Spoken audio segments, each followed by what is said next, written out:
Basically, for those of you who don't know me, I'm Sky. I'm a director here at Pandora Star. I do all the training, so I teach people how to use the light machines that we sell here. I'm a master energy healer, hypnotist, channel, and advanced theta practitioner. So I've been doing this since I was 19. No, actually since I was 18. So about 10 years or more of experience of actually practicing, because I only started a year after I kind of woke up. And I spend my life pretty much doing what you guys do, helping other people, because it's fun and it feels better than anything else. So I'm predominantly hypnotism and theta together, along with the light machines. Theta healing is a technique created by Vianna Stibole. It uses the theta wave brainwave state to access the subconscious mind and the spiritual planes of existence for healing, specifically the seventh plane, in order to access powerful instant healings, knowledge and guidance. So theta healing is a collaboration of many different healing strategies and techniques. So it includes energy healing, belief work, body scanning readings, past life healing, ancestral family and body healing. And basically we reach these different states by going up to the seventh plane and then coming back down to wherever you need to be able to be energetically to access these different kinds of healings. When it comes to theta healing for trauma work, the best book at the moment is called Moving Beyond, Healing the Trauma of Physical and Sexual Abuse Through Theta Work by Judy Dragon. She does run the most amazing workshops in the US. I would recommend going and having a look at her website. Her whole practice is only sexual and emotional abuse, so she goes into depth. She's got a little blue book like Louise Hay, which is an absolutely amazing book. I don't go into a theta healing session without that book, or another one called Diseases and Disorders, which is by Vianna, but normally the two are connected. Normally when someone is ill, they've had trauma come up in some way or some form, in this lifetime or another lifetime. For those of you who, haven't been through any sort of sexual abuse, that's okay. Tonight's focused on trauma and abuse in general. There's only 2 slides that come to sexual abuse. But from what I'm picking up, a lot of the people here are therapists anyway. So a lot of this will be useful because 1 in 3 women have been through sexual abuse, 1 in 6 men have been through sexual abuse. So the people that come to see you, that come for healing, a lot of this will be repressed because a lot of sexual abuse either happens in childhood or it happens when someone's either drunk or drugged, or they're in shock because they've just been abused. So your memory naturally represses those memories. I did not go into the specifics of repression and memory. Judy Dragon does go into it in her book, simply because we'd be here all night if I started going into how many ways your mind can repress things. Does that make sense to everybody? Yeah? Feel free to ask any questions along the way. Okay, so straight from here. Okay. So, well, I've got this in the wrong order now somehow. I'm not sure how this happened. No. Hold on. We'll go past these 2.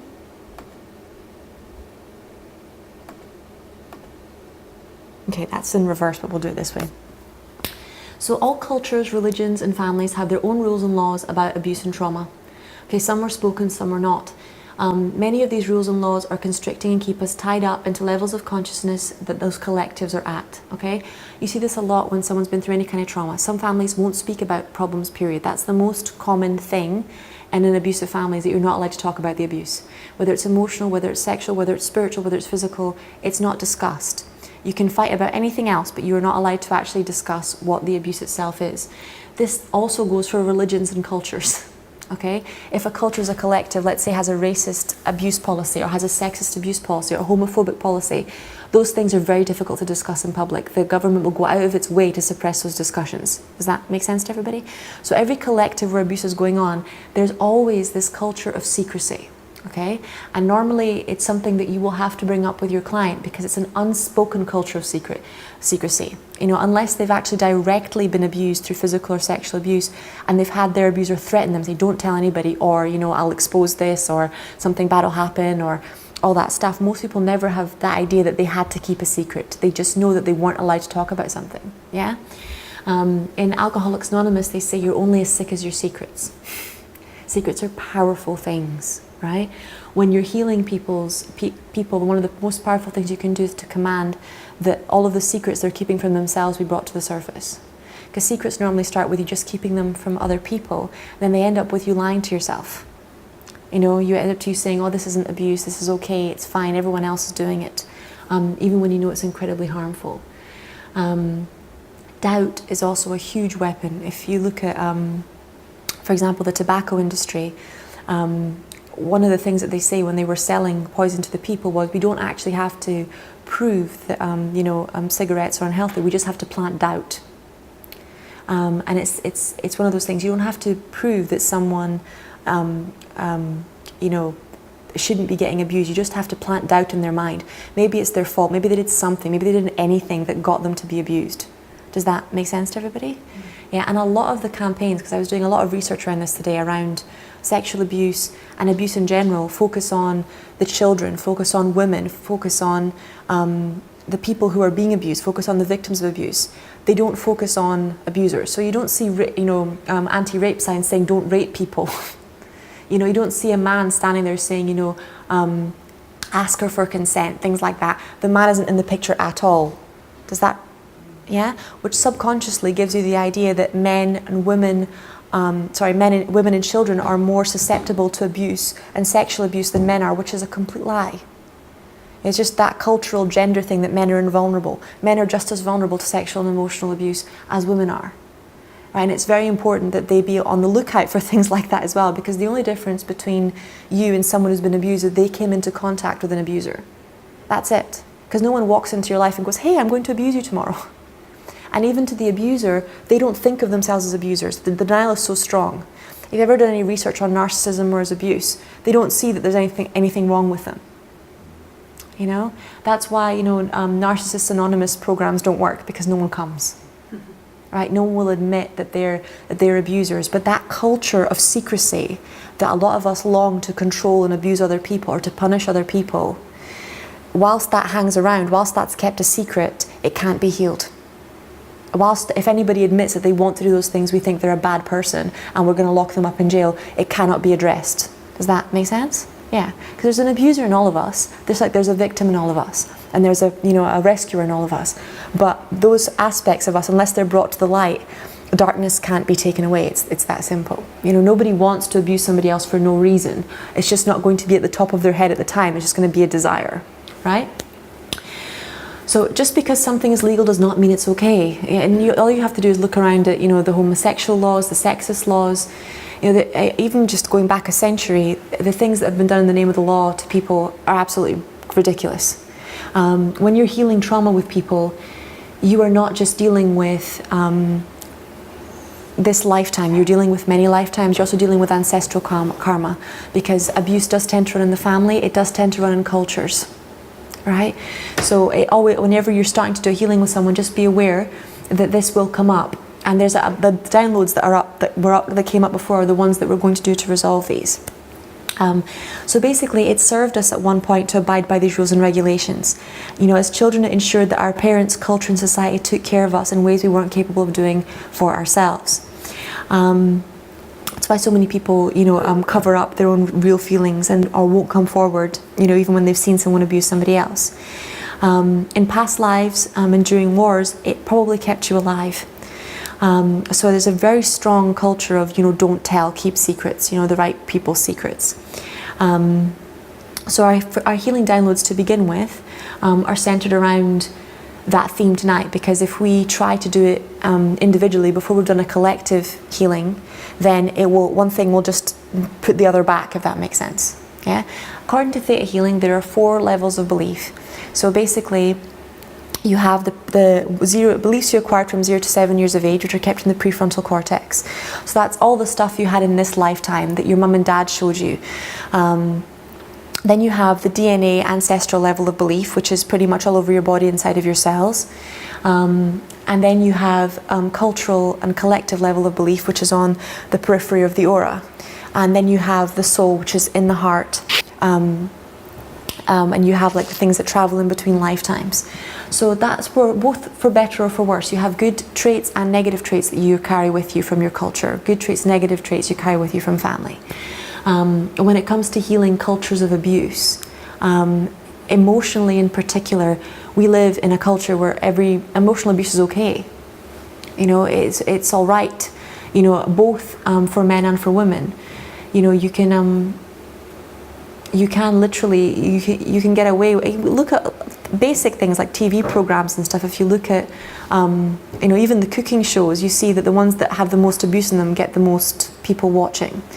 The TV movies that you watch, the ones that have the most violence, are the ones that tend to be the most popular. And that's because they're talking indirectly about the secrets we're all keeping. The violence we still have in our own hearts and our own minds that still needs to be addressed.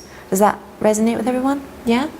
So let me just put it forward. So in Theta Healing, we also work with downloads. Has everybody here worked with Theta Healing before?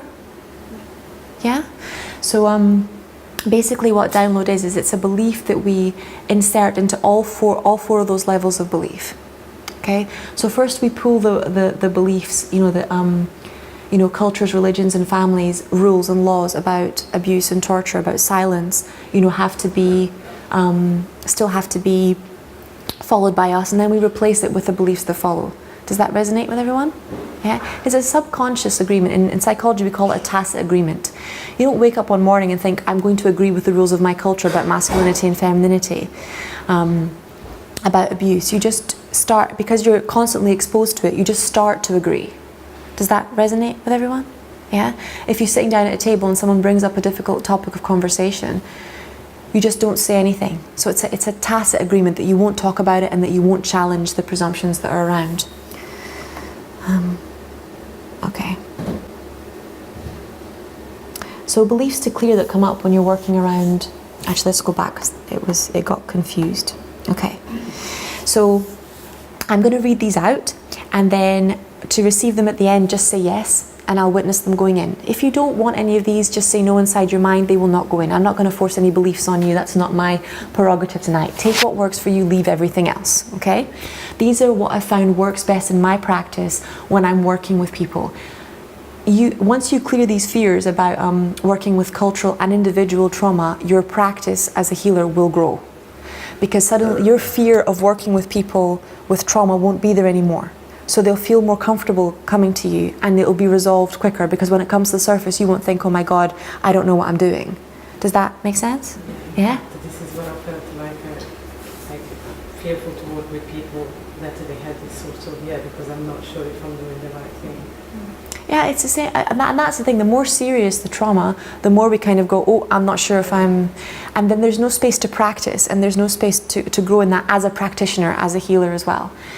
So once you've cleared the fear of working with your own trauma or other people's trauma, you will get a lot more people, because you can't have 1 in 3 women and 1 in 6 men, and then on top of that, most of it going unreported, and not have, you know, people coming in needing healing with trauma. Most of the abuse that comes in will come down to at least 2 or 3 traumas.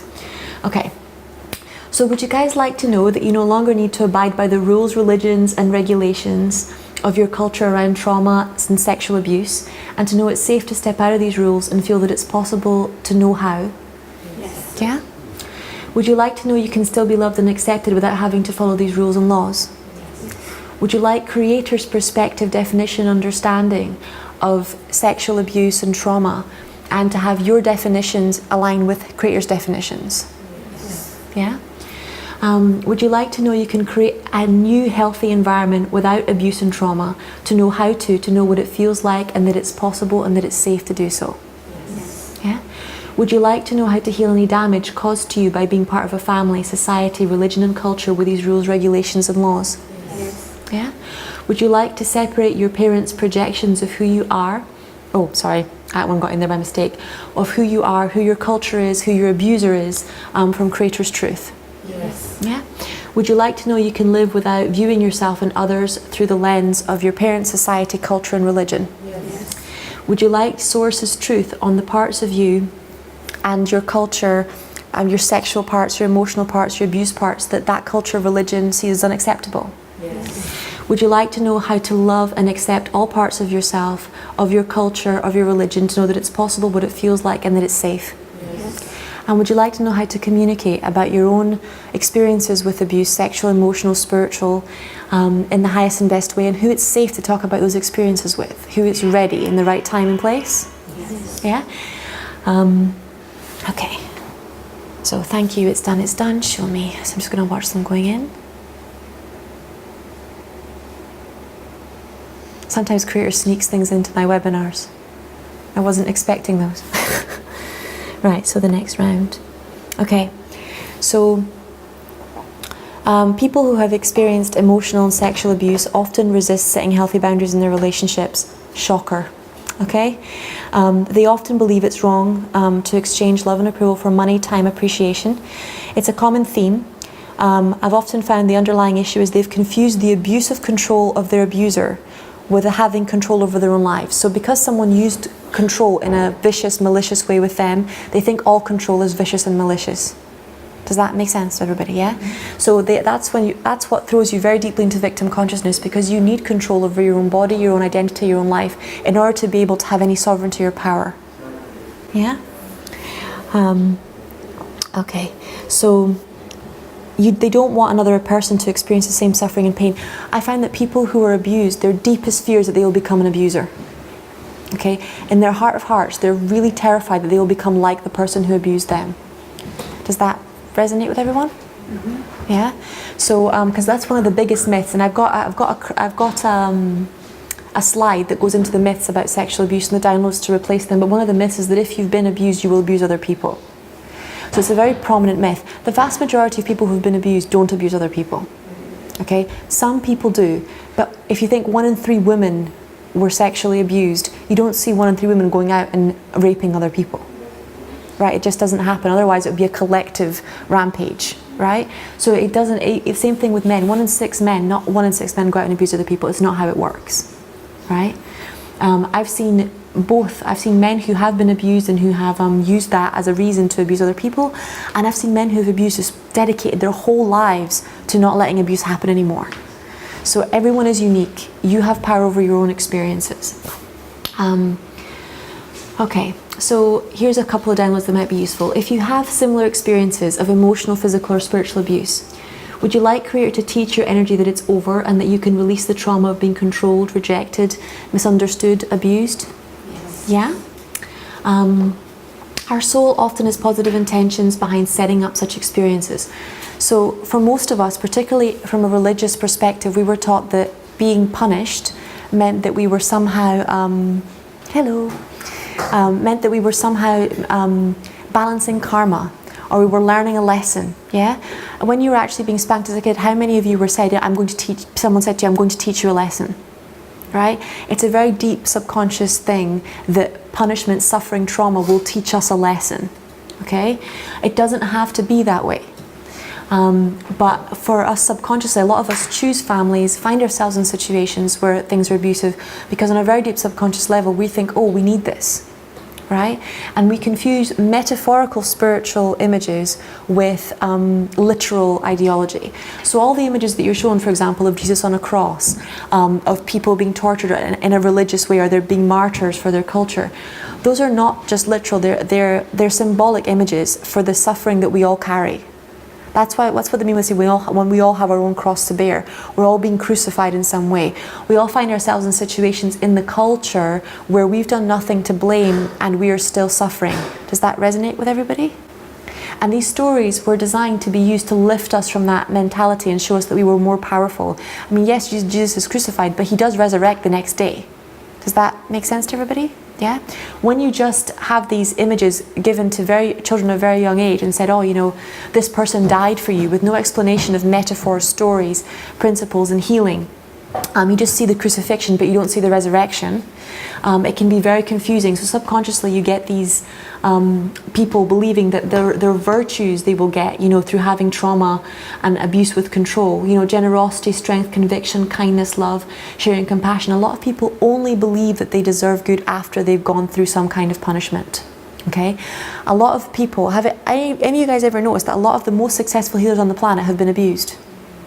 Yeah, it's also called the wounded healer theory, and it's because at that point, you kind of all the beliefs that you don't deserve good things are gone, because that idea of I've taken my punishment is in your brain. Does that make sense to everybody? Whereas when you just start manifesting good things without having anything bad happen, how many people start to feel uneasy? Yeah? How many people start to feel like something has to go wrong or something's not right, or maybe they don't deserve what they have? That's that really sneaky belief under there that you don't deserve it unless you've been punished, because the lesson is only learned through suffering. Right? That idea, I guess, is that you can't teach or help if you haven't experienced. Totally. But you have been here. Everyone in this room has had hundreds of incarnations. You have experienced deep suffering. Most people in this room are clairsentient. You can feel the suffering of another human being. You know, being able to have compassion is not the same thing as having the same experience as someone else. You know, but it does, and I think it does create a blueprint. But it's gotten, if you look at human history, it's gotten to the point where it's ridiculous. It's constant. You know, every generation thinks that they invented war, thinks that they invented rape, thinks that they invented anxiety, depression, abuse. We didn't invent it. It's been around for hundreds of thousands of years. At some point, you have to be like, okay, we have another way. Does that resonate with everybody? Yeah? So, okay. So, would you like Source's definition of all of these different virtues of generosity, strength, compassion, kindness, connection, and sharing? And to align your definition with Source's, to know that you can have these virtues and practice them without carrying the pain and suffering of trauma to remind you? Yes. And would you like to know how you can learn these virtues and how other people in your life can learn these virtues without punishment, the need for trauma, or the need for abuse in any way? Yes. Would you like to know that to teach is to demonstrate? Yeah? And that when you demonstrate strength, compassion, generosity, kindness, self-love consistently over a prolonged period of time, other people in your life will start imitating those behaviors just by virtue of their connection with you and the energy inside that space. Yes. And that's much more powerful than any kind of suffering or punishment would be. Yes. Yeah? When we experience so much pain and suffering, we can overcompensate in ways by being kind and generous in situations that are not appropriate. So giving to people who take advantage, liking people who abuse us. I was watching a small, quick Facebook video yesterday, and there's this guy who's a love coach, and he was teaching a group of women about how if a man isn't interested in you, that is not attractive. Right? And he was explaining, and you can see him doubling over with laughter, because he's saying, look, girls, you know, if a girl walks up to me and she says, you know what, I'm just not sure about us, then my first thought is, then I'm really not sure about you. Right? My first thought is not, oh my God, she's so attractive, I go weak in the knees. Right? But when you've been in traumatic relationships, how many of you have gone for people who were, you know, difficult to make connection with? You know, or try to, even with clients, how many people try to get clients who aren't ready to be healed? How many healers have you seen start healing someone before they've even asked if that person would like any sort of help in any way, shape or form? That's what happens when you've been abused and you start to overcompensate, right? Instead of respecting another person's space, another person's boundaries, another person's needs, or even their abilities to heal themselves and where they are in their journey, without even meaning to, we're already in there. It's that, and with men in particular, it's with women as well. It's like if she says no, it just means she's playing hard to get. You know, if that man says no, he's just, you know, he'll come round. That's not knowing how to respect someone. It's not, trust me, it's not funny. Because long term, it creates these unclear communications that build up. An unclear communication, if you look at the word communication has the word communion in it, which means common union, that feeling of connection, right? So when you're not communicating properly, you're not connecting properly. So whether it's spiritual, emotional, or sexual, when you're trying to force and confusing your wants and desires, like when you think, oh, I'm attracted to that person, I will make them be attracted to me, you're literally projecting your beliefs and desires into other being, and you're not trusting that they have their own feelings and that those feelings are important, right? And I find this a lot with women or men 6 months down the line when they got into a relationship with someone who was never that interested in them to begin with, that they had to pursue and work for and really convince. They're like, oh, they don't like me as much as I like them. And they knew that before they went in. Does that resonate with everybody? Yeah? The same thing with companies. People do this a lot with work as well. This is why this healing is so deep. This is why it will affect your career. This is why it will affect your clients. This is why it will affect your partners. Because this is the same thing that happens. Like, oh my God, that place is so exclusive. I want in. It's a subconscious desire that if someone or something has a lot of barriers to you getting through, then that's somehow a good thing. Does that resonate with everybody? You know, it's not a collaborative thing, it's an exclusive thing. The universe is inclusive and collaborative by nature. You know, and if you're going to put yourself in situations with people who are constantly excluding other people, either financially, emotionally, spiritually, or whatever, you're going to eventually find that turned around on you. Yeah? So would you like discernment on who to connect with, on how not to try hard to convince other people they want the same things you want when they clearly don't? Yeah? How to respect other people's beliefs and opinions, even when what you want is different from them? And to know that that is for your highest and best good, that you'll be absolutely miserable if you're stuck with someone or something that you don't really like you or don't really want you. Yeah, that is the antithesis of belonging, is being with other people who want, who approve of, who love you for who you are. Okay, so would you like to know how to live without abuse and what it feels like to know it's possible that you can and that you do now? Yeah, and would you like to know it's possible for your clients? Yes. And would you like to know that when your clients come to see you, that their life is about to change? And that you are making a positive impact with them and that the work you're doing is vitally important? And how to keep doing that and keep learning and keep improving as a practitioner in your practice? Yeah?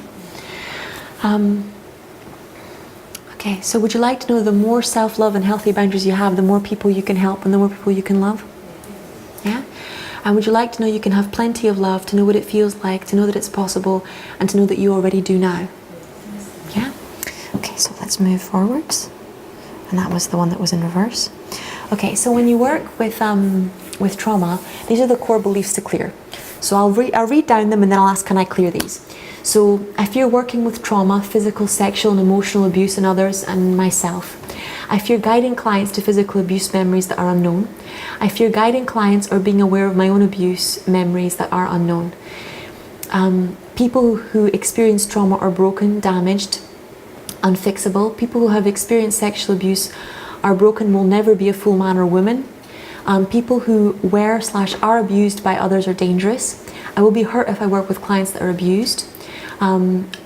Abuse and trauma has to take a long time to heal. Healing abuse and trauma means that abuse, traumatic behavior is okay. It's my fault that I was abused. It's my client's fault that they were abused. In spiritual circles, it comes up a lot. It's law of attraction. You attracted it. Your soul wanted it. Blah, blah, blah, blah. It's all part of that. Abuse cleanses humanity of their sins. Religious torture, religious abuse. It's also the desire in you to punish other people. And it's all the time. You really have to watch that one. My clients / and I enjoyed being abused and we wanted it. Particularly if you're abused when you were a kid for a long period of time. That one's a major one. It's a lot of guilt and shame comes up around that one. My clients was, if a man is abused by a woman, he should have liked it. That's a gender cultural one. There's a lot of beliefs that if a man was, taken advantage of by an older woman, then he's really lucky because he's become a man. Does that resonate with everybody? And a lot of men will go along with it, but any inappropriate sexual or emotional touch with a child is an abuse because a child can't give consent, period. Sexual abuse or trauma makes people homosexual. Never heard anything more homophobic in my life. Comes up a lot. Not so prevalent here, humongous in America, Brazil, and still in particular pockets of Britain, it's a big thing. The research shows it's rubbish as well. They've shown that most of the men who sexually abuse other men are in heterosexual relationships most of the time. Sexual abuse is an act of control and power. Literally, you're feeling control and power by harming somebody else. Does that resonate with everybody? It's got very little to do with sexual attraction itself.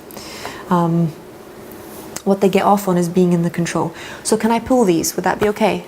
Yeah? Thank you. It's done. It's done. Show me.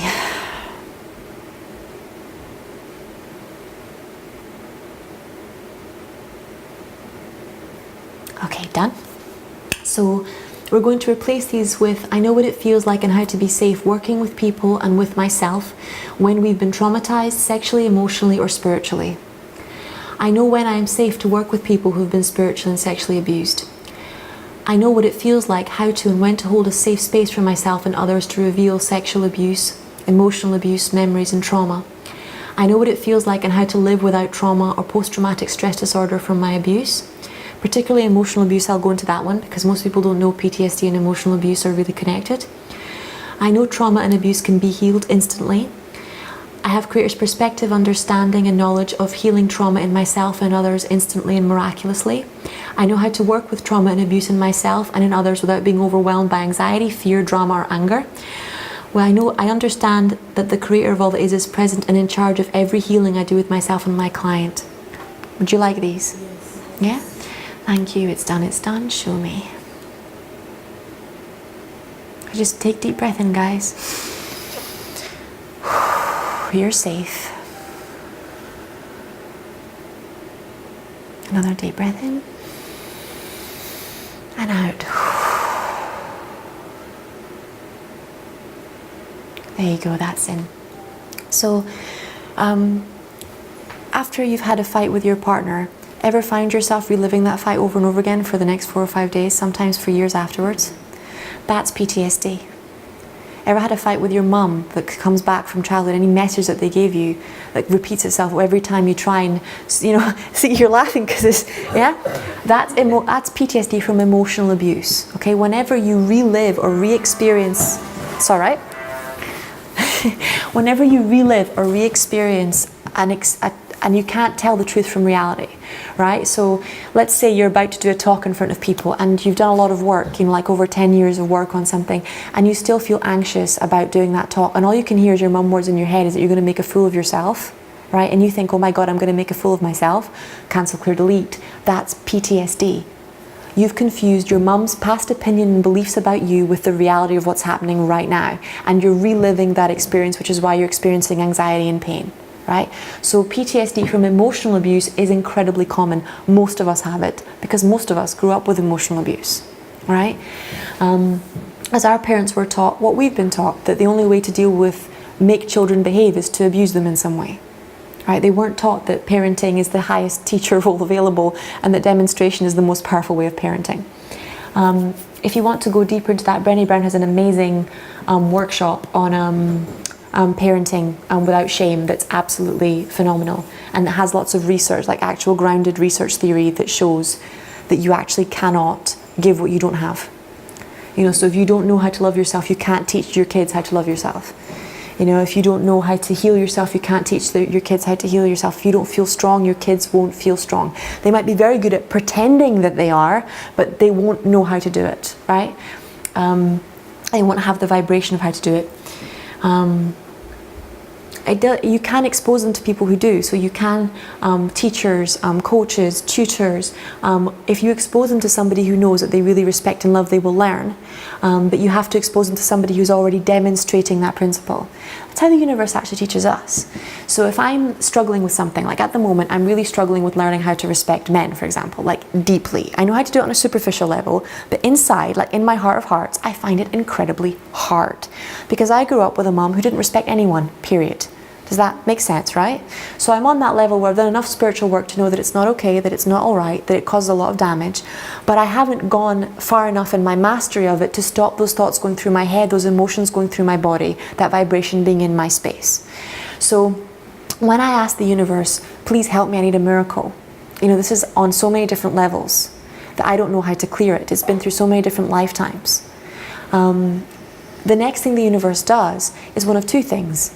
It starts to cast a light on the areas where I'm still disrespecting myself and disrespecting men, but it also brings people into my space who have already mastered the art of respecting men through their whole being, because to teach is to demonstrate. And when I'm around women who are respecting men, who know how to respect men, suddenly I'm getting the demonstration of how to apply it on all those different levels. Does that resonate with everyone?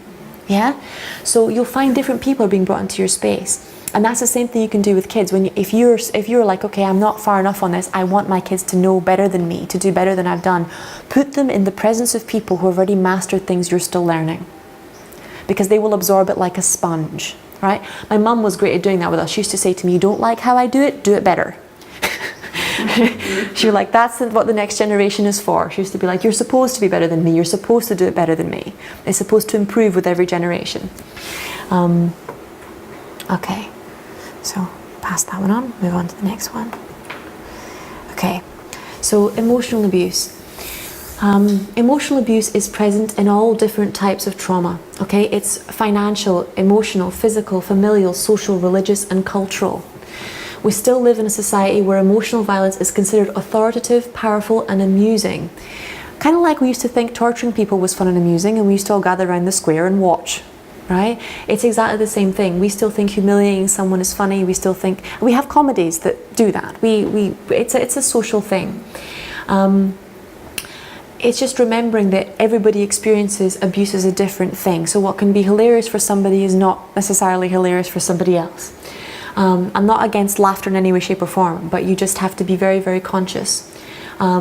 Remembering emotional abuse is central to the healing process, and telling your stories to others enhances that process. Okay, so a lot of people, and even in theta healing circles, they say to me, you don't have to remember in order to be able to heal it. Okay, I really don't agree with that. I don't think you have to relive the experience over and over again in order to be able to heal it, but I think you can't have huge sections of your life that are completely disappeared. Does that resonate with everybody? Particularly with kids, because both when you're from 0 to 2 years of age and in the womb, and then again when you reach being a teenager, because when you're a teenager you actually regrow your brain. It almost doubles in size, and it grows from the amygdala to the limbic system to the prefrontal cortical system again. When that part of your brain was growing in whilst you were experiencing abuse, a lot of what you were learning about how to be an adult, what your identity was, will be completely messed up by those interferences. Does that resonate with everybody? Yeah? So, and this is what I mean by, and this is where I think theta healing is so effective and miracles are so effective, is because it's very hard to actually heal something that deep. Like, most people are very good at pretending to be competent, healed, healthy adults for 5 or 6 hours during the day, enough to get to work and come home again. Very few of us manage to keep that charade alive with our intimate relationships and with our family, even fewer with our kids. Does that resonate with everybody? And that's where I think Creator, where I think the universe comes in, because it goes all the way. If you allow it, it won't just get you to healthy and functioning, it will take you to freedom. It's a different level of release, because the universe isn't like, oh yeah, you can talk in front of people and feel comfortable about it now, let's just stop here. The universe will take you to a place where you can love connecting with people. And it will do that because then you're being a higher service to a greater number of people. If you can stand up on a stage and love hundreds of people, that's a benefit to everybody in that room. And the universe is wanting that benefit to come to people. Yeah? So you don't have to relive emotional abuse to remember it, but you have to be aware that what particular, and this is why I didn't put the memories, like all the repression of memory stuff in here. If you struggle with memory, if you can't remember where you put your glasses, where you put, that thing inside the fridge, where your keys are, chances are it's because at some point you decided you didn't want to remember something bad that happened to you. And you said, I don't want to remember it, I don't want to know, let me just forget it, right? And because that memory was probably quite strong, like we talked about with PTSD, you started numbing those whole days, right, that you were feeling that experience. And quickly your subconscious mind, because you were constantly telling it, I don't want to remember, I don't want to know, don't show me this, started to generalize, I don't want to remember, I don't want to know, right? Cancel, clear, delete. And then I hear people saying to me all the time, I don't know, I can't remember. And it's such a powerful program to give your subconscious mind, right? It's not true. You do know, you do remember. It's just so painful to remember, right? Until you've healed it, every time you remember it, you feel pain. Once you've healed it, you remember it and you don't feel pain. Does that resonate with everybody? It's funny because I totally forgot things, but when I had my daughter, it all came back because I saw the way my mother was trying to control my daughter, and all that anger was coming out. Yeah. So I went through a lot of clearing, and most of it's gone. Although I must admit, there's times that she triggers me, because I can see the negativity and the put downs, but it's not actually meant to be a put down. It's just the way she is. It's the programming. But that's what I mean by when we start healing things. Everybody here know who Louise Hay is? Yeah? She says in her book, start early. Start affirmations as soon as you pick up this book. Don't only do them after you've got cancer. Because it's harder when you're actually dealing with something difficult. If you heal your issues of emotional abuse, financial abuse, spirit with your parents, before you have kids, when you have the kid, you're not healing yourself. You're able to be with your child. Does that make sense? It's happening so much now. There's a cultural epidemic of adults that are only healing from their abuse once they have children, and then there's no one there to help the kid with the abuse they're going through. Their parents are so stuck in, my abuse was so hard, my life was so bad, that they're not seeing what they're doing to their children now, or what other people are doing to their children now. And they don't know, because they're not at that stage of healing yet. They're at the stage of remembering. They're not at the stage of where it's healed and they know how to behave differently. So they don't actually know how to protect their child. They don't know how to create a safer environment for that child. Does that resonate with everybody? Yeah? So it's a very important thing. The earlier you start your healing, the better it is. And you know, for me, one of the central things was around, particularly around teenagers, because so much of my abuse was when I hit my teens and when I started expressing my sexuality, that, you know, I had no idea how to be an adult. I had no idea how to be a woman. You know, and in our culture we still have that whole Peter Pan syndrome. You know, it's like you never want to grow up, you never want to become a grown-up. And it's not true. You know, if you've already had your childhood taken away from you, the only thing more traumatic is to have your adulthood taken away too. Yes, Charlie? It's interesting listening to what you're saying now. As a parent who has worked on my own issues, my own mother issue, and you know, my own issues, and having a daughter, and realising when she started to get to teenage years that I didn't want her to be like me, like what you said about your mum wanting you to be better, and being really dedicated about that. But I was very honest about my journey, and my daughter knows practically 99% Of what you went through. that I've been through, and she has been an incredible healing space For you. me. And she holds me accountable. Well, she could have been able to come to my own position, but she holds me accountable, and she has, by the most important person in my life, being able to hold my shit, well, that's my problem, and being able to hold it has encouraged me to go further and go deeper, and to be more open, because I see not only am I healing myself, Yep. I'm preventing a lot of stuff and protecting her, because she's seeing me go through it, so she's being more empowered. Just be more to do her conscious. stuff. Yep. And it's been a really, we have such a beautiful relationship as a result of me going, I don't want you to suffer the kind of craziness I went through. suffered. And I really do think she's progressed further than she is a I think progression. there's deep love in most parent-child relationships, one way or the other. I think the more honest you are, the Holy Spirit's capable of using anything for healing. You know? Sadly, what I experience is a lot of parents who are going through their own healing, and, you know, their children can't handle their shit. Or because they are going through their own healing and their kids are being forced to handle their stuff, they're not getting time to figure out their own. You know, a time and a space where they're meant to be figuring out who they are, they're helping their parents figure out who they're supposed to be. What if the personalities are totally different? Because, I mean, I'm so laid back and I'm not controlling. As far as I'm concerned, I'm not. And I didn't really ever have the problem of controlling, needing to control my child. I always gave her choices. I always allowed her to think for herself. Yep. But I've noticed actually earlier what you were writing, that it's like the boundary thing. Yeah. I've noticed I've had to put stronger boundaries up Yep. lately, because people are still trying to be controlling over me, even though I'm not over anyone else. So that's a point I'm really taking in, is the stronger boundaries. Boundaries make people feel safe. Brené Brown tells a story in her workshops that I think is amazing, which she talks about her teenage daughter, you know, coming down the stairs and saying, I really want to go to this party. And her saying, look, I'm really sorry, you know, I'm not comfortable. You know, I know their parents aren't going to be there. You know, I don't know what's going to be going on, and I'm not comfortable with you going. And her girl says to her, you know, you're really not going to let me go. Everybody else is going to be there. You know, I hate you. And Brené Brown looks at her daughter and says, look, I'm really sorry you feel that way. It really hurts my feelings when you speak to me like that, but you're still not going. And then she gives the example of her daughter going to the party and being surrounded by these people. And she's like, so she's in the party, she's with her group of friends, and then there's a hot guy that walks up to her and she really likes him. And then this guy's like, let's go upstairs. You know, I want to go upstairs, you know, let's get intimate together. And her daughter's response is, no, I don't want to. And then the guy goes, I hate you. And then her daughter's like, oh yeah, fair enough, I'll go upstairs. Because that's what she demonstrated to do when someone uses anger to manipulate you. Does that make sense? We teach what we demonstrate, not what we want. So if you demonstrate giving in to people when they are emotionally abusive, with anger, with jealousy, that's what your kid is learning.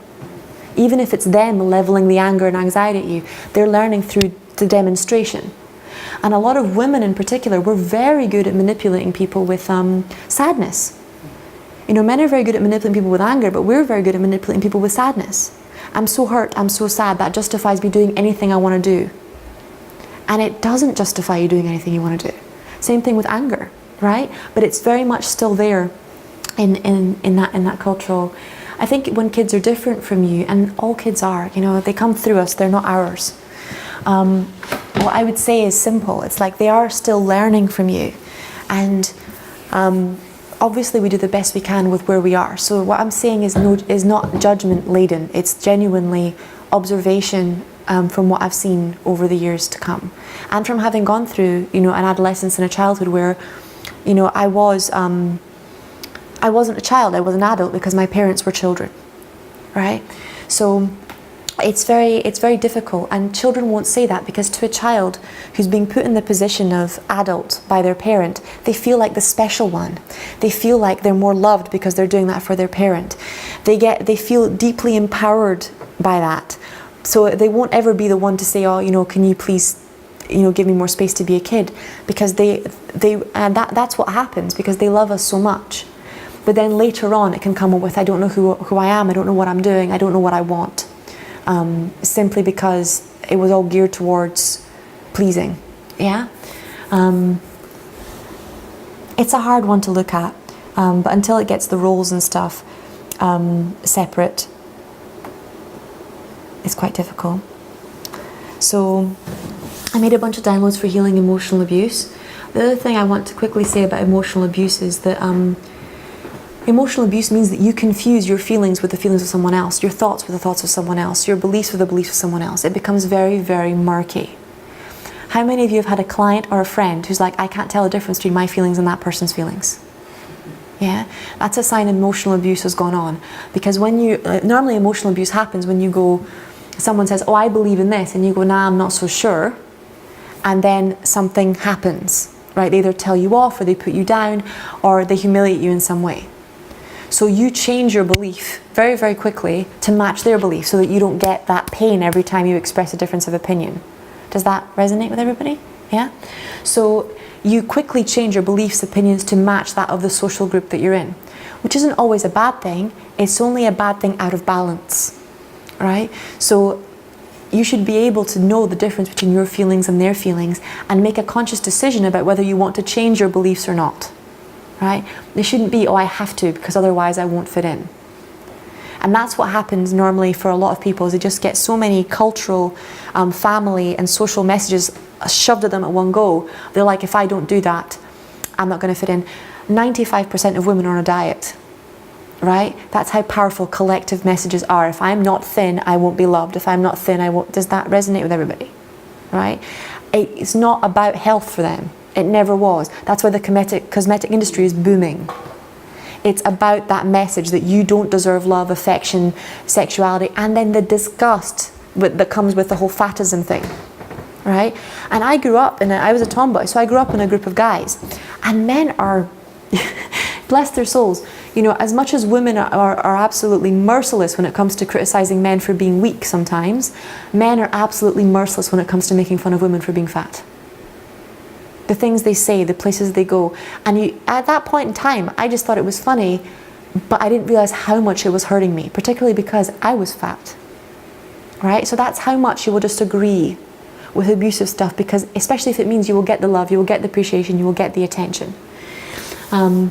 So be aware that you will, like that, when someone says to you, I don't know what I feel, I don't know what I think, it's a sign that they had something happen in that area, that they have fear in that area, that whatever they feel or think probably isn't what you want to hear, and they're not going to share it with you, right?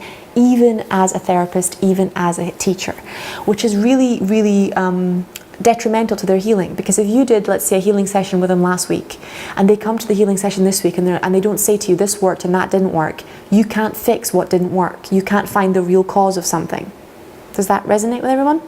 Whereas if they just come in and pretend everything is perfect when it's not perfect, it doesn't get addressed, right? But they know that to say, oh, that didn't work, brings up the inadequacy of the healer. It makes the healer not like them, potentially not want to work with them, feel intimidated, so they don't bring it up. And most people have had experiences of working with psychologists, doctors, who every time they say something didn't work, pretty much act like they've got a problem. Right?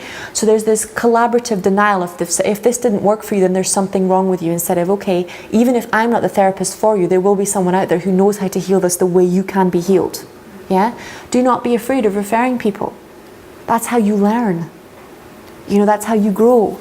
That's the point where if you genuinely struggle or don't know how to heal something, that's the point where you pick up the phone to another healer or to your teacher, say, can I come in? Can I do a session? I don't know how to heal this issue. I'm coming up against a block here. That's not the point where you start avoiding all clients for that issue. Does that resonate with everybody? Yeah, because then you grow, you really start expanding, and then you don't have to attract 1,000 people into your life with that issue to create some sort of trauma, so then you're allowed to get help, okay? So I'm going to read out these downloads and just say yes if you'd like these. Feel free to answer any questions on emotional abuse that you have before we move on from this bit, okay? So I know that emotional abuse can be healed, that it can be healed instantly, and how to define myself and be myself without carrying the burden of emotional abuse. Can I teach you that emotional abuse is over and release the trauma of being emotionally abused? And teach you that you can live your daily life without emotional abuse PTSD? Yes. Yeah? Would you like Creator's perspective, definition, understanding of boundaries? To know what a boundary is, how to have boundaries, how to honour and respect your boundaries, how to honour and respect the boundaries of others? Yes. I have Creator's perspective, definition, understanding of how much I matter, how important I am, and that I do count. I have Creator's perspective, definition, understanding of how to be a priority to myself and to others in my own life in the healthiest, highest and best way without feeling lonely, selfish, guilty or ashamed. Yes. I know that my needs matter and count. Yes. I know what my needs are. I have Creator's perspective, definition, understanding of my needs. I like Creator of all it is to clear any oaths, vows, promises, trades, decisions and contracts which stop me or my clients being a priority to themselves and to others in their own lives. Yes. I know how to separate my feelings, ideas, dharma, life purpose, energy, needs, thoughts, feelings from the energies, ideas, thoughts, feelings of others. Yes. Yeah? Thank you, it's done, it's done. Show me. Deep breath in and out. I know how to breathe while I'm learning about abuse and trauma. Deep breath in and out.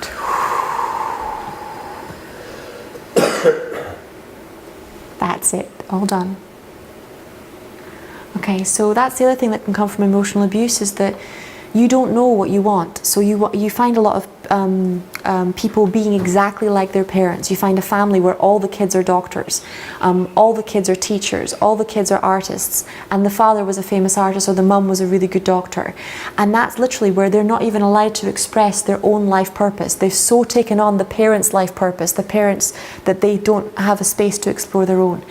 And that's because for parents, if you've ever been a parent or a step-parent to a teenager, it is so hard being with that kid at this stage where they're pushing away from you to figure out who they are.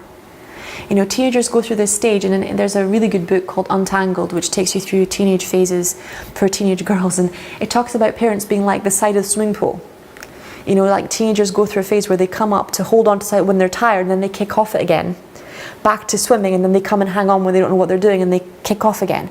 And that stage for parents, when their daughters push away or when their sons push away, it's actually a good sign. It's a sign that they got what they needed and they're ready to try again, right? So if they don't push away, that means they didn't get what they needed and they don't feel secure in themselves to be able to solve that problem, face that challenge, be comfortable in that situation. So they're still clinging to the wall. But to the parent who maybe for the first time in 5 or 6 years felt close, felt the connection that they had with their daughter or son in childhood again, you know, got that love back again, it's incredibly hard, that moment where they push away again, right? So we're kind of like, no, don't go. Whoop. Universe dialing in.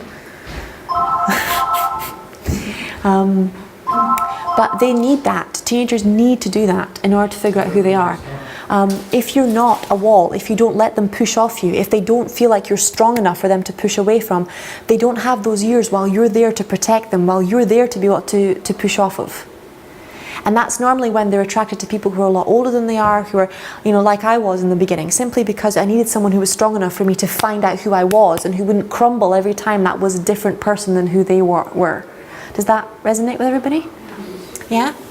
Particularly parents who are very academic, they really struggle if their kids are artistic, or if they actually often punish children for being musical, for being artistic, for being different than them. So it's a very important thing to be aware of.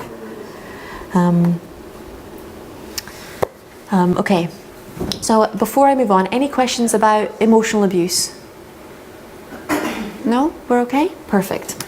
Okay, so sexual abuse. Okay, rapes and other forms of sexual violence, abuse and attack are understandably topics that many people find difficult to talk about or do healing on. Okay, but this reluctance to acknowledge sexual violence contributes to a society in which myths and misinformation are common. Okay, myths are also fueled by ill-informed or unbalanced media reporting of sexual violence related stories. One of the most important things that's going to come up as a healer with a client is that when you scan their body, you might be aware that they've been sexually abused before they are. Okay? The rule is you don't tell anybody you think they've been sexually abused, because you could plant that memory in there. Does that, hello, welcome. Does that make sense to everybody? Yeah? But you can, if Creator's shown you that they have been sexually abused, or that you're picking up on sexual abuse, for starters, it doesn't have to be in this lifetime. It can be ancestral, it can be genetic. Okay, so you can be accurately picking up on sexual abuse and be mismatching the belief system from which it's coming from. Okay, if the client doesn't know and they've asked you for a healing, you can say to them, there's something here, would it be alright if I send it an instant healing? Okay, without having to go into the drama of what it is. So it's so important to be so kind and gentle with people that come to you for healing. Okay, if you're scanning their body and you find sexual abuse or emotional abuse, don't be like, oh my God, you know, you must be so traumatized. How did you ever get over this? Right? It's not fair to the person, it's not fair to you. You have to handle your ability and your gifts with intelligence, with grace, with tact. Yeah? Sometimes, if you're clairvoyant like me, you will see things that make you want to throw up. Right? It's really important. This is why the practice is so important. Because I had to do the download. I know how to see, you know, difficult things, memories of war, memories of torture, memories of sexual abuse, memories of rape, without making it about me, without feeling sick, without throwing up, without, I know how to stay connected to the Creator and witness things as they actually happened. Does that make sense to everybody? Would you guys like that download too? Yeah? Because it's not about you when someone's in that room, it's about them. But you can literally, and they've got studies to show it, that you can be traumatized by someone else's trauma. You know, the kids who had brothers and sisters who were abused are often more traumatized than the kid that was actually abused, because they watched and did nothing. Right? But witnessing is an incredibly important part of healing. When it comes to theta healing, it's one of the most important things, because when you witness a healing happening, and it basically means you visualize a healing happening in the body of somebody else, your mind and Creator's mind are joined. Okay? And when that happens, unconditional love is present, and in the presence of love, darkness cannot survive. Period. End of story. If you witness that healing to completion, so if you witness that memory to the end, when your mind is joined with Creator's mind, it will be completely healed and resolved. And maybe only after that's happened will the person remember it at some point down the line, because then it's safe. Does that make sense to everybody? Yeah? Particularly if women and men are into sexual spiritual practices, and they've moved beyond the whole childhood memories of abuse. Like, let's say they had a childhood experience where they weren't abused, they had good family, good parents, but they're into sexual practice to find their spirituality. The stuff from different lifetimes where they were in wars, where they were raped, where they were potentially sexually trafficked, or where they were in prostitution, that kind of thing, start to come to the surface. Okay? It's normal, it's natural, it's not crazy, but then they think they're going crazy and they don't know what's going on. Okay? That's what's going on, is that whenever you get very deeply into any spiritual practice, you start clearing karma. You start, and it's all those memories normally that you forgot, that you repressed, that were too painful to look at, even in between lifetimes, because you did not know how to look at them and feel love and feel peace. Those memories are the limits to your ability to love. Does that make sense to everybody? And that's why Creator's showing them to you. Not because Creator wants you to suffer, not because He wants you to relive difficult memories, but because those are the limits to your ability to love yourself and to love the people in that situation. And until you hand it over to Creator, it can't be healed. You don't have to heal anything. You are the witness, Creator is the healer. Right? So, and that's one of the things I teach all my clients when they come, is that if there's, and this Marianne Williamson talks about this being the special, I'm spiritually special story, and it's like my trauma is worse than everybody else's. Yeah? My suffering is so bad, it's so dark, it's so deep that it cannot be healed. Okay? And that's a belief that the same force that keeps the planets in alignment, that made the stars in the sky, that gave you breath, that gave you life itself, doesn't have enough intelligence to heal the trauma you're carrying. Does that resonate with everybody? It's not true. The universe knows. It knows where the people are. It knows where the information is, especially nowadays with the internet, with YouTube, that has everything that you need to be able to heal this in depth.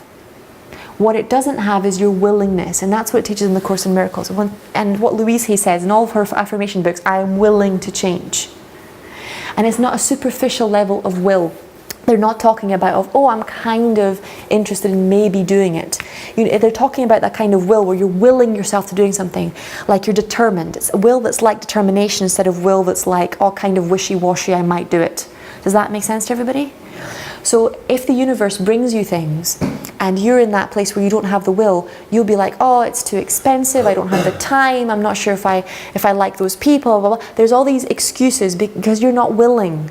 Does that make sense? It doesn't matter enough to you yet that this be healed, that it be resolved, so you're not going to really go there, because the pain of resolving it in your mind, not in truth, in your mind, is still greater than the pain that the feeling that you're getting of not doing anything about it.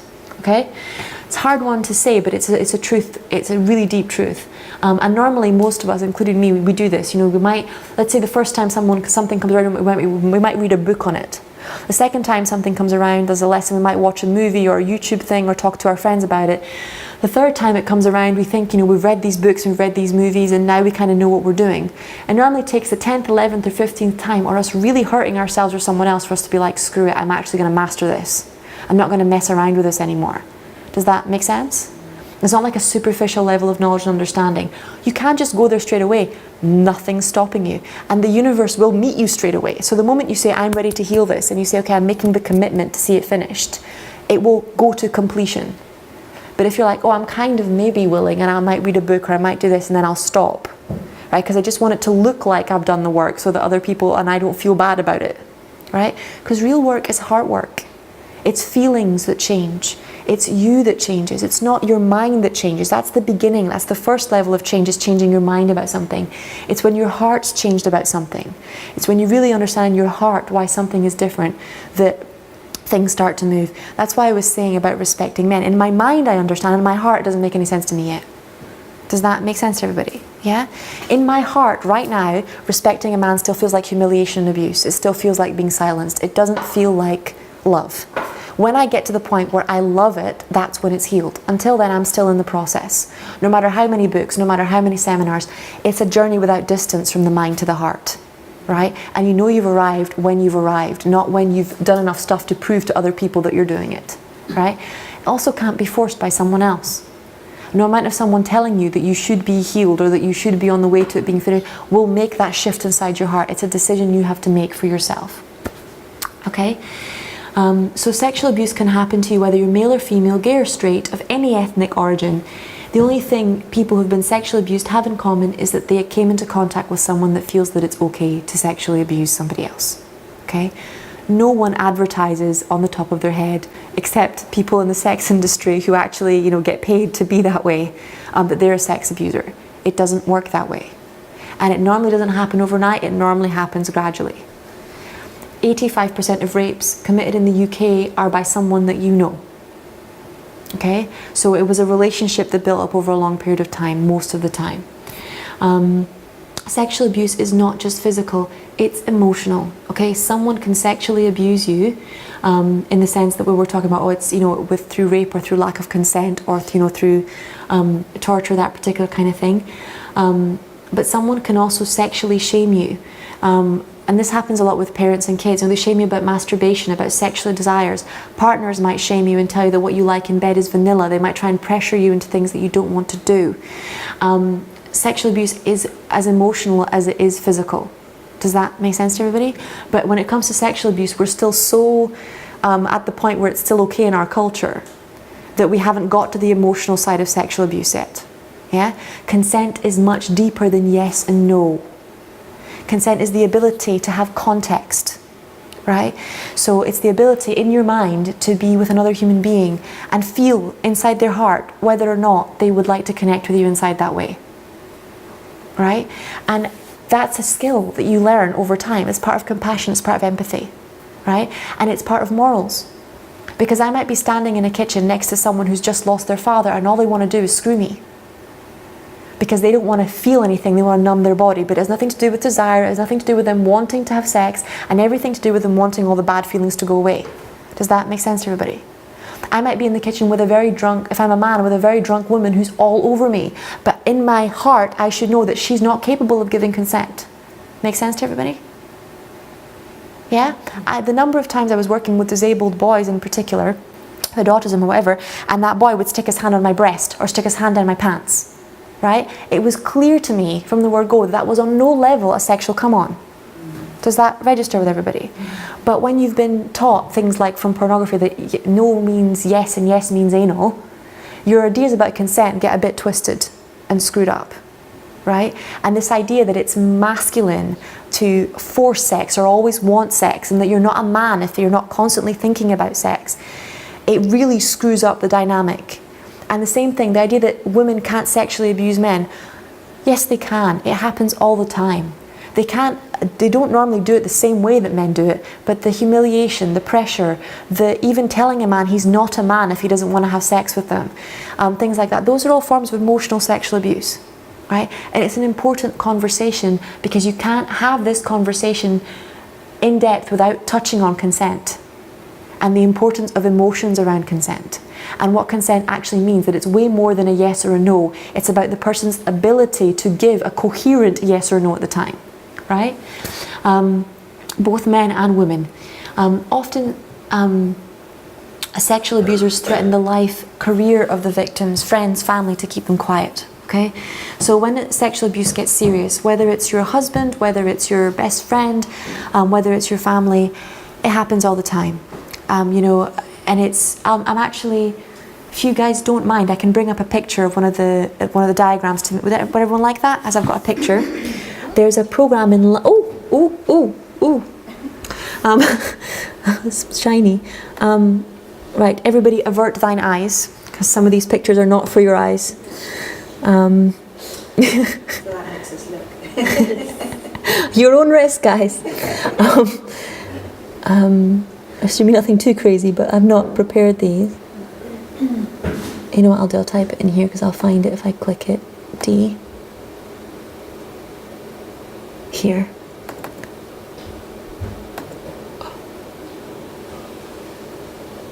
Can everybody see that? Is it kind of big enough? I don't know. Let me see. How do I make it bigger? Doesn't show me how to make it bigger. See if I double click on it works. Haha. Okay. Everybody can see that and read that? Yeah. Okay.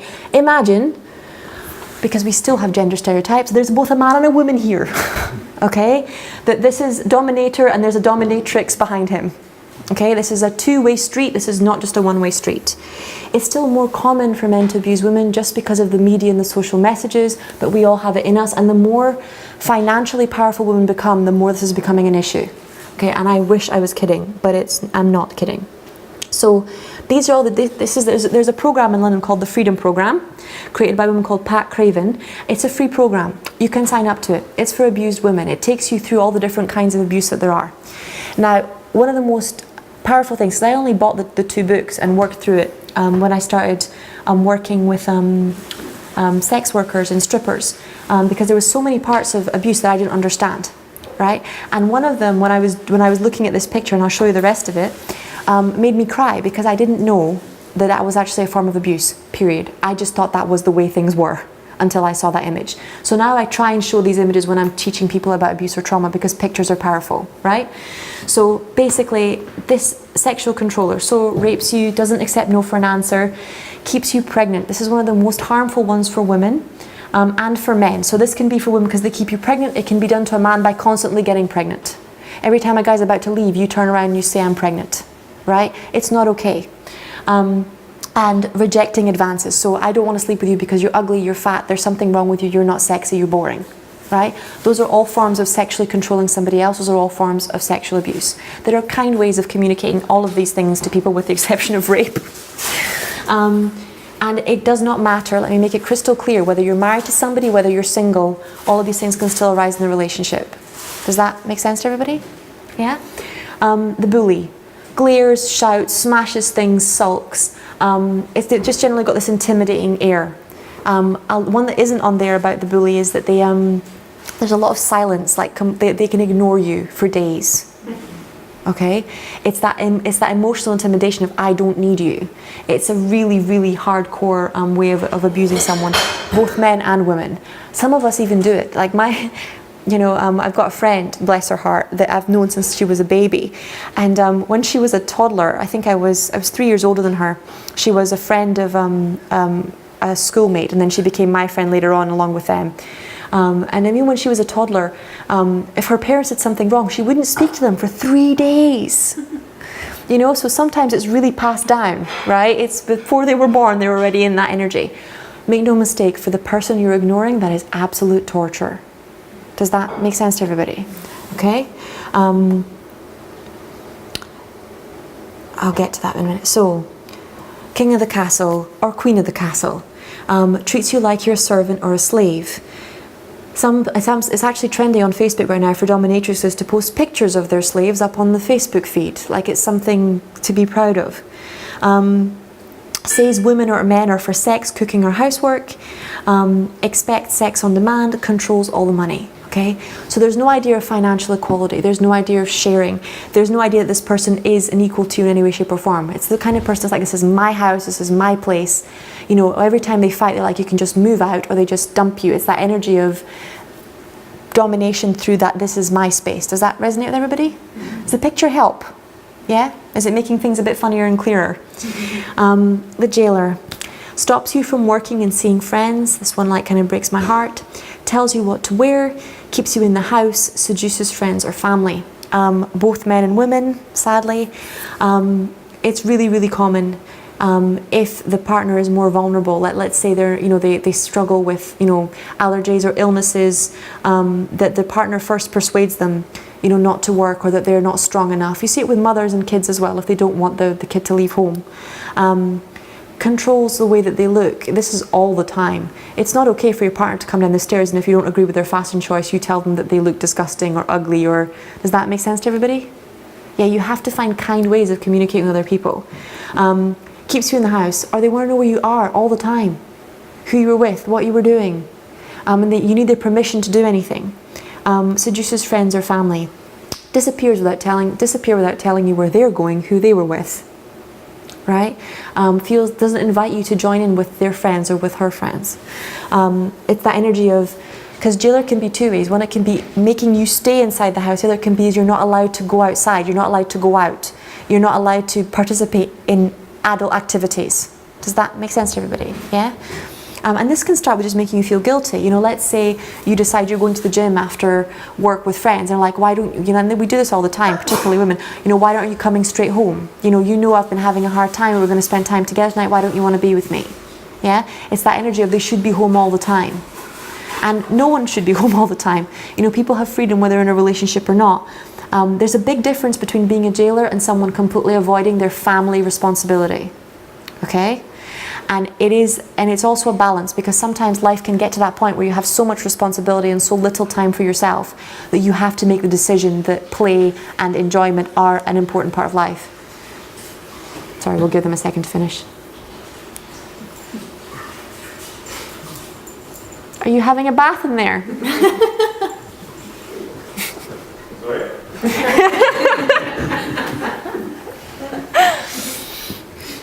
Okay. Yeah, this is a bit, sadly this one is a bit more common, but it's normally an unrecognised one as well, because it's very confusing for the person who's at the mercy of it. Having a partner who wants to keep you close and push you away at the same time, it confuses the brain. So you don't normally think, oh, they're the kind of person who would use or abuse her, but they do. Both men and women. It does happen. Okay, bad father, bad mother. This one is a very, very difficult one to read. So says you're a bad mother or a bad father. This goes for women. Do not call your husband a bad father, okay, period. This happens a lot more to men than it does to women, okay? Even if he isn't good at being a father yet, shaming him is not the way to go about changing that. Turns your children against you. This can happen, you know, after divorce and in many difficult situations. It's when because the father or the partner is gone, or because there's no trust between the parents, one of the parents makes the child into a friend. Instead of the child being the child, they become their best friend, their adult best friend. And then they dump on that child all of the problems they had with the father, all of their side, all of one perspective, right? And then that kid starts to hate the other parent. And they don't understand that their emotions are confused. They confuse their relationship with their father with their mother's relationship with their father. Does that resonate with everybody? Or their father's relationship with their mother with the actual relationship with their mother. And it can take years, sometimes a lifetime. Sometimes the damage of that is not able to be undone unless the person goes for healing.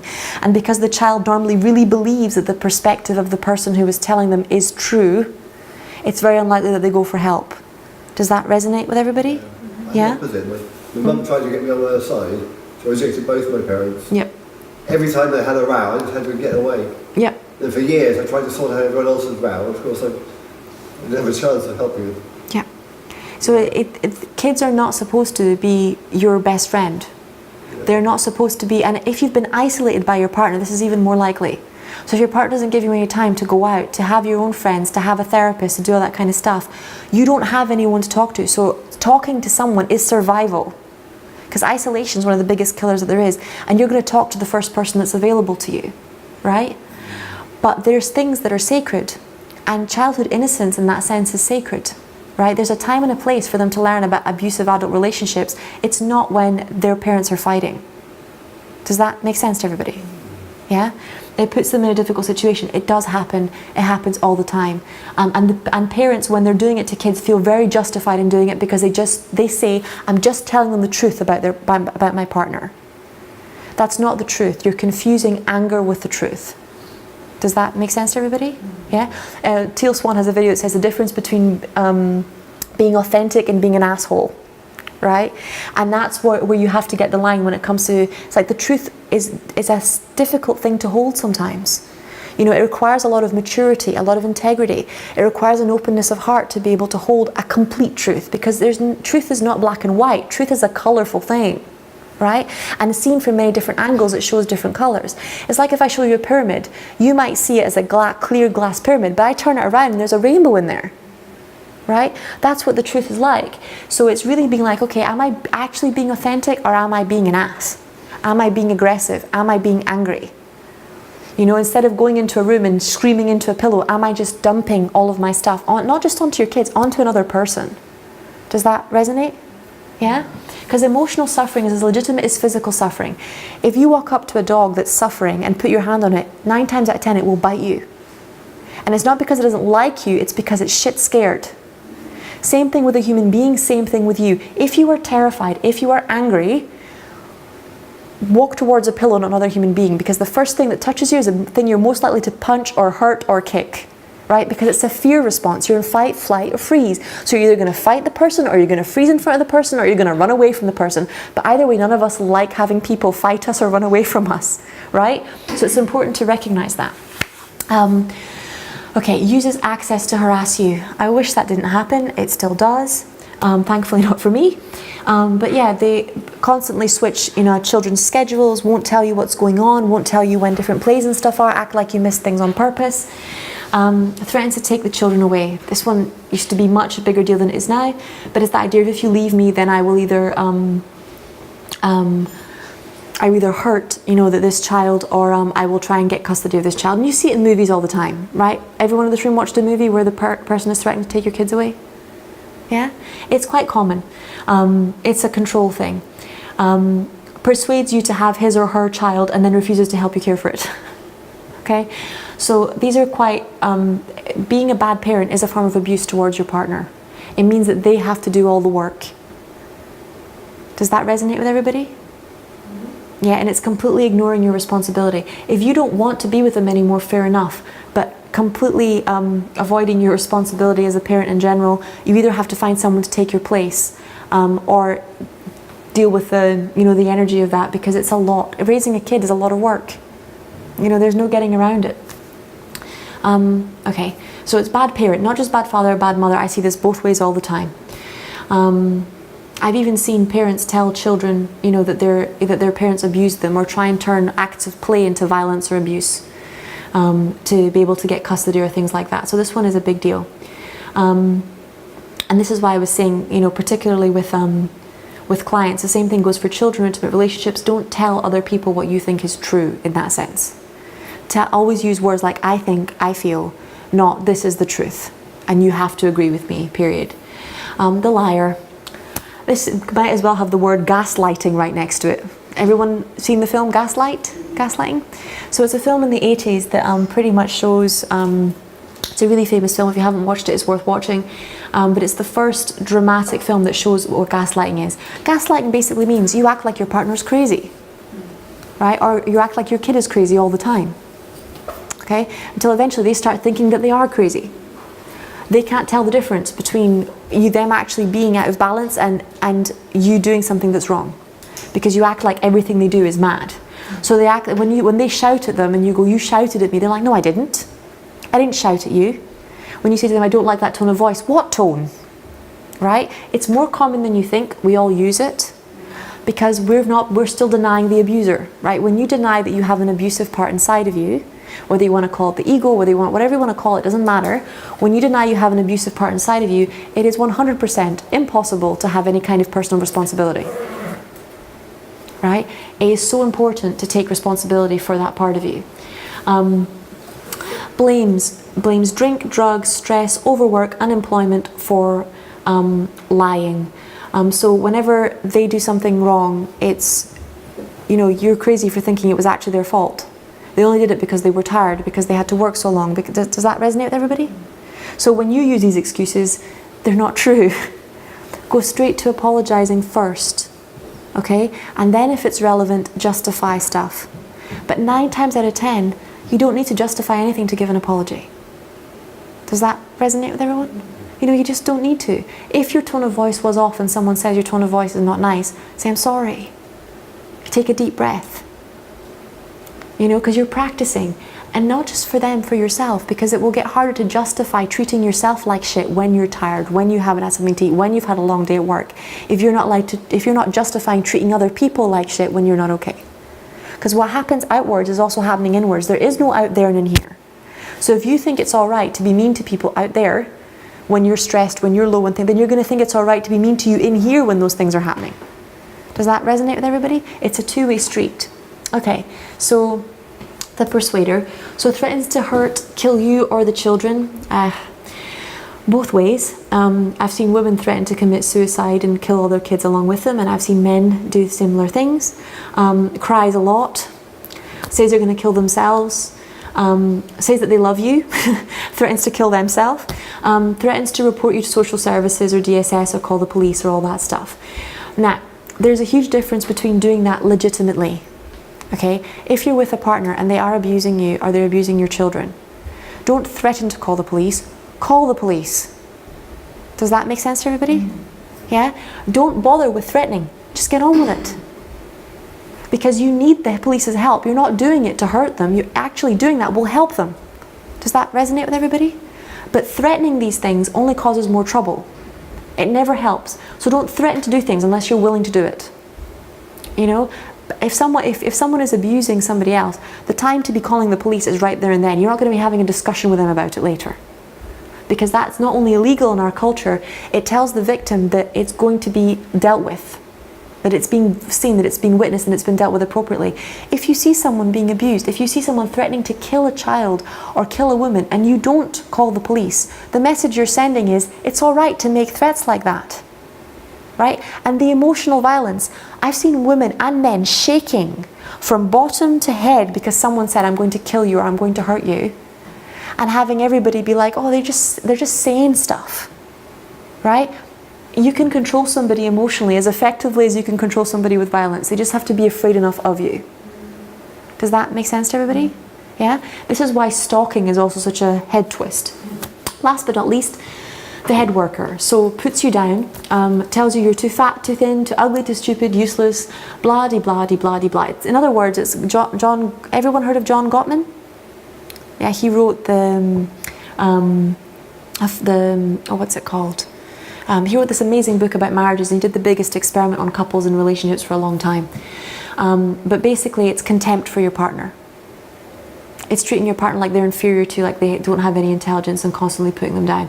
So all of these things, and I'm not actually sure if it's on here, I'll keep going down, but not really on here in a very big way, but it's on here under the controller, is financial abuse. Okay? Now we don't talk about financial abuse because, as we said before, in any society where something is in balance, and it's a cultural imbalance as well as a personal imbalance, it's not normally discussed. Culturally, we still financially abuse people all the time, right? We underpay them. We don't tell people that we don't give them basic things like food and shelter if they're not okay. Financial abuse is still a rampant thing, both inside homes and outside homes, but it's still one of the most debilitating forms of abuse that there is. If you're inside a house with a man who doesn't ever give you any money, that is a debilitating form of abuse. Does that make sense to everybody? Yeah? It makes you feel absolutely worthless. So it's important to be aware that it's a big part of sexual abuse is financial abuse. And it doesn't matter whether you're talking about child abuse, and I think it's a major part of child abuse is that their children don't have their own finances. They're not taught how to manage their own finances, they're not taught how to regulate their own finances. We act like they're too stupid to be able to do it, and then we kind of decide what they can have and what they can't have. It's horrible. It's wrong. We shouldn't do it. Period. Children shouldn't be born completely dependent on their parents' finances because they don't have anything to do with their parents. You know, if their parents decide that they want to buy a set of shoes instead of buy food for that kid, that is not the kid's fault. Does that resonate with everybody? You know, it's got nothing to do with that child. So there are certain things that are still needing to be addressed. They're getting better. You know, places like Sweden and Scotland have already started, like if you have a baby, they send you a basket with food and clothes and stuff for the baby regardless of where the baby's born or whatever. It's the idea that children are entitled to property. They're entitled to have things that belong to them, and that child's possessions are not the parents' possessions, and that children are not possessions, and they're beings in their own right. Okay. Anybody have any questions about the emotional bit, or can I skip on? Yeah? Okay. So, myths and downloads. So, myths is real men don't get raped. Women can't be sexually abusive. Men who are raped are gay. Men who rape men are gay. Rapists are all strange men in dark alleyways. You can't be raped in a relationship or marriage by your partner. People provoke rape by the way they dress or act. People play hard to get and say no when they really mean yes. If someone doesn't fight back, it isn't rape. Can I pull these? Yes. Okay. Thank you. It's done. It's done. Show me.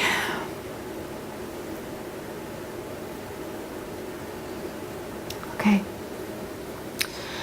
So can Creator teach you that abusers often don't discriminate, and that it can happen to any gender, race, class, or sexual identity? Yes. Can Creator teach you that people of all genders can act in ways that are sexually abusive, and that it's estimated that 1 in 4 perpetrators of sexual abuse are female? Yes. Yeah. Can Creator teach you that being raped by another man does not make you gay, and that there is no link to rape and sexual abuse and your sexuality, period? Yes. Yeah. Can Creator teach you that rape is about power, control and violence, not sexual desire, and that the majority of men who rape other men identify as heterosexual? Can Creator teach you that rape is about power, control and desire and violence, and that it's not about how beautiful you are, how attractive you are, or what kind of skirt you were wearing? Yeah? Can creator teach you that it's more likely that a target of rape will already know the perpetrator in some way? Yeah? Can creator teach you that you have the right to say no and that your relationship status makes no difference to this whatsoever? Yeah? Can creator teach you that the way you dress or behave is irrelevant? There is no excuse for another person to rape or violate you sexually? Can creator teach you that no means no? Yeah, sexually, emotionally and spiritually. That includes conversation. If you want to talk about something sexual with someone and they say no, that means no. Okay? Women are very good at that one. We like to push men to talking about things that they aren't ready to talk about. And we're like, oh, I can't get him to open up about something. If a man says no, it means no. Can creator teach you that most people have heard of the fight or flight response, but not many people have heard of freeze. And this is a common reaction to trauma, which means the person doesn't fight back if they're experiencing sexual abuse or attack. Yeah? Okay. So downloads for healing sexual abuse. I have creator's perspective, definition, understanding of my sexual ideas, boundaries, beliefs, feelings and desires, and other people's sexual feelings, beliefs, boundaries and desires, and I can tell the difference. I know how to and when it's safe to talk to others and professionals about sexual abuse without feeling shame, guilt or emotional overwhelm. I know how to listen to other people when they talk about sexual or trauma and abuse without feeling emotional overwhelm. Yeah? I have creator's perspective, definition, understanding of my sexuality, what it feels like to have a sexuality, and how to experience my sexual feelings in my daily life without post-traumatic stress disorder. I have creator's perspective, definition, understanding of sexual consent, how to express it, what it means, and how to respect it in myself and others, both men and women. I know that children cannot give sexual consent. I know that children is everybody under the age of 16 or 18, depending on what the laws are in my culture. Yeah? I know what it feels like and how to separate my sexuality from rape, sexual assault, sexual abuse, sexual torture, or any other sexually negative experiences. I know what it feels like and how to express my sexuality, my sexual feelings, and how to be safe to have sex at the appropriate time without feeling overwhelmed. I know what it feels like and how to embody my own sexuality. I know how to live without needing permission to have my sexual feelings. I know what it feels like to live without secrets. I know what it feels like to have creator's perspective, definition, understanding of my truth. When you're dealing with sexual healing, you can command the return of not just the soul fragments and life forces of that person, but also of their sexual energies. And most people, though they haven't been, out and out raped or sexually abused, they have had some partner take advantage or use sex for inappropriate things at some point in their life. Because most of us there's no demonstration for you of how to be sexually mature in difficult sexual situations, right? So where there's an absence of light, there will be darkness. Where there's an absence of love, there will be fear. Does that resonate with everyone? Yeah? So there's a good chance that when someone is abused by somebody else, whether it's emotional or physical, the shame of the person who's abusing transfers to the victim. So you take on their feelings and emotions. And that's why you can't tell the difference between your feelings and their feelings. Does that resonate with everybody? Think about it this way. After, let's say somebody is raped. After they've been raped, they feel ashamed. The abuser doesn't feel ashamed anymore. Before the rape, the abuser was feeling low or ashamed, so low or ashamed that they needed that level of control or power domination over another person to feel like they were okay. Does that resonate? Afterwards, they don't, and the victim feels that way. So those aren't their feelings. Right? Their feelings might be shame, might be anger, might be hurt, might be violation, but their feelings are not the feelings of the perpetrator. Does that resonate? So would you like any soul fragments and life forces and sexual energies that have been taken from you to be returned to you now? And to return any soul fragments, life forces and sexual energies that you may have taken from someone else? Yeah? Thank you, it's done, it's done. Show me, deep breaths for this, guys. When you're not breathing, that means you've frozen, okay? So that's a fight, flight, freeze response. So just breathe through it with me.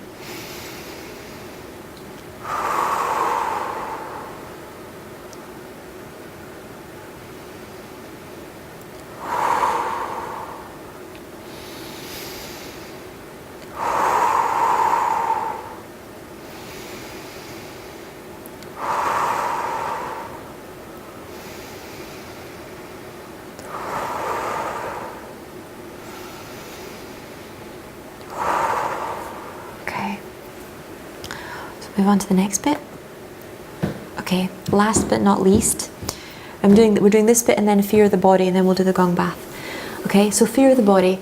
So long story short, guys, because I'm going to go a bit faster because we're running out of time. If you've been emotionally or sexually abused and you keep that pain inside your body, so you have body identification instead of spirit identification, right? You believe you're your body and not your soul. You will keep and stuff those emotions inside your body.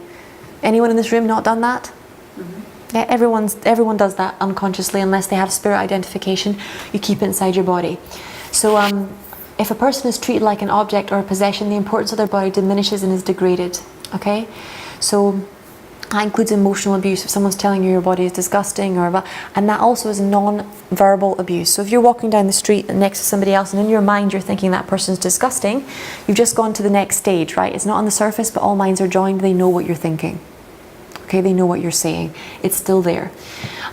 So this can manifest in armoring the body. So it can be rigid stance, stiffness, weight gain, eating disorders, excess weight for protection, living in only part of the body. I often see people with their feet inside their throat, the rest of their body's above their head, right? Because it's too emotionally painful to be inside the rest of their body. This is one that you really should muscle test for when a healing isn't working. Okay, because if you're putting energy into their body and their soul is not in their body, it's not going in. Does that make sense to everybody?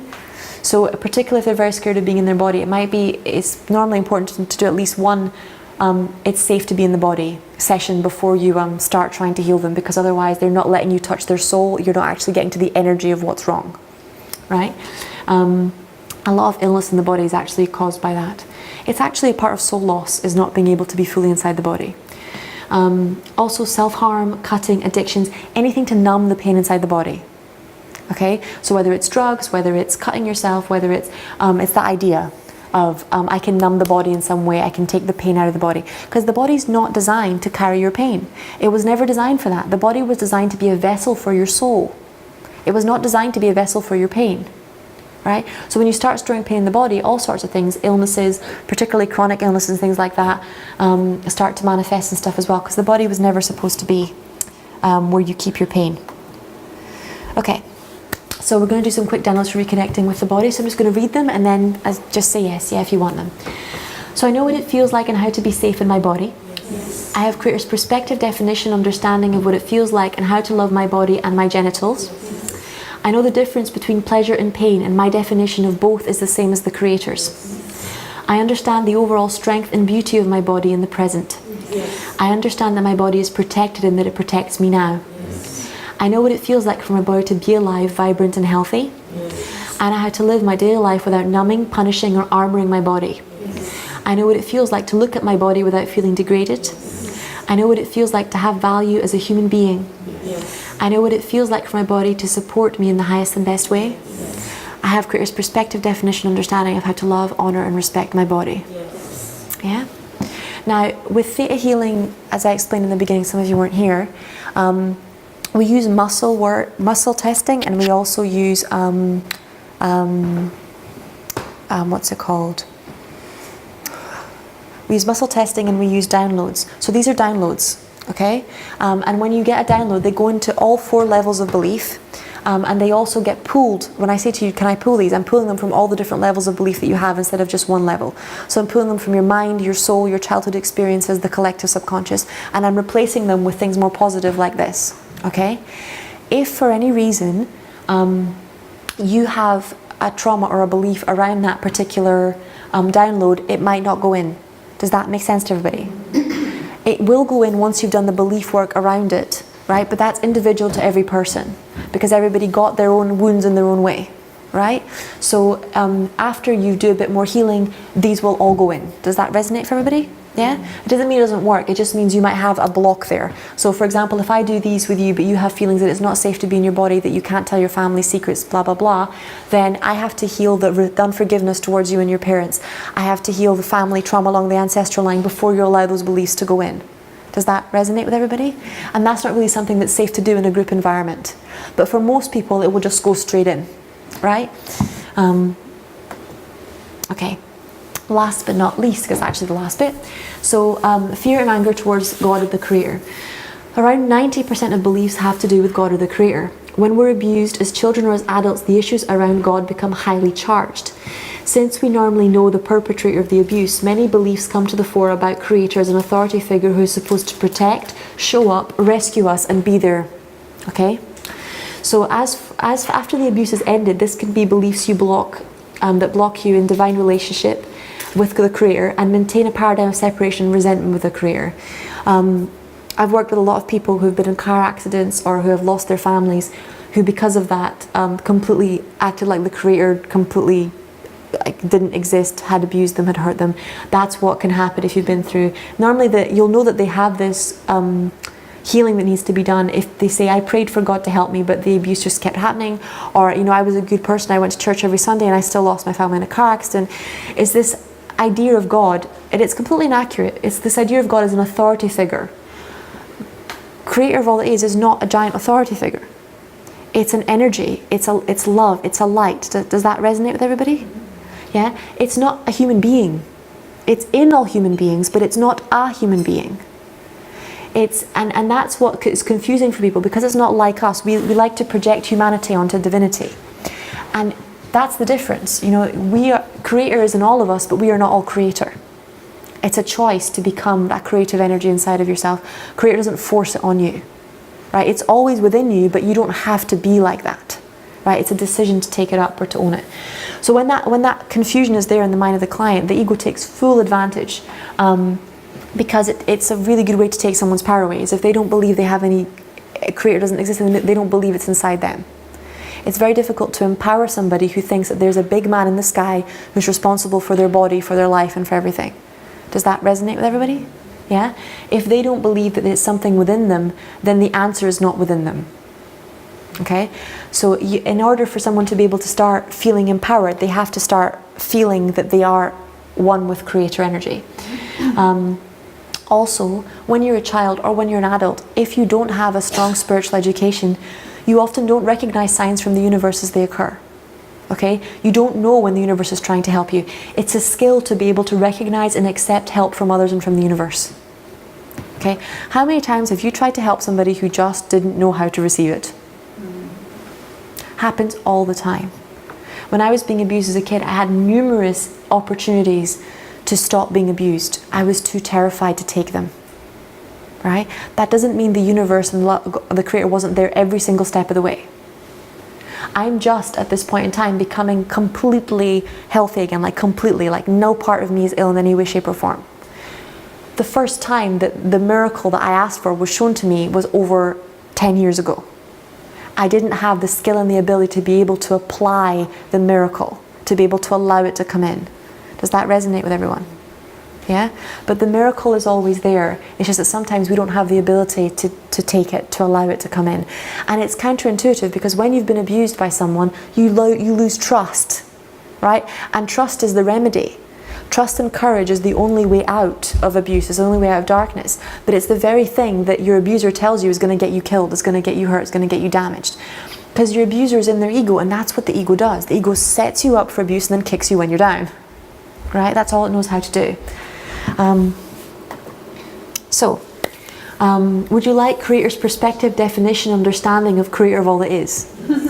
And how to tell the difference between Creator of all that is and another human being? Yeah? Would you like to know what it feels like and how to live without fear of the presence of the Creator in your life? Would you like to know the difference between your abuser and Creator of all that is? Yes. Would you like to know how to live without suffering and sacrificing to become close to the Creator of all that is? Yes. Would you like to know what it feels like to be blessed by the Creator of all that is? Yes. Would you like to know what it feels like for Creator of all that is to always be there for you in any situation? Yes. Would you like to know how to be able to receive, identify and accept answered prayers, help requests and miracles when they come to you? Yes. To know how important they are? To be able to act on them with speed and with accuracy? Yes. Yeah? Would you like to know the difference between Creator of all that is and negative religious, political, social and economic authority figures? Yes. Yeah, and parents? Would you like to know the difference? Would you like to know that the Creator of all that is more powerful than all the forces of evil? Yes. Yeah? And would you like to have sovereignty over your relationship with the Creator of all that is? And it can be commanded that the power over this relationship that you've given to others be returned to you now. Yes. Yeah? Thank you. It's done. It's done. Show me.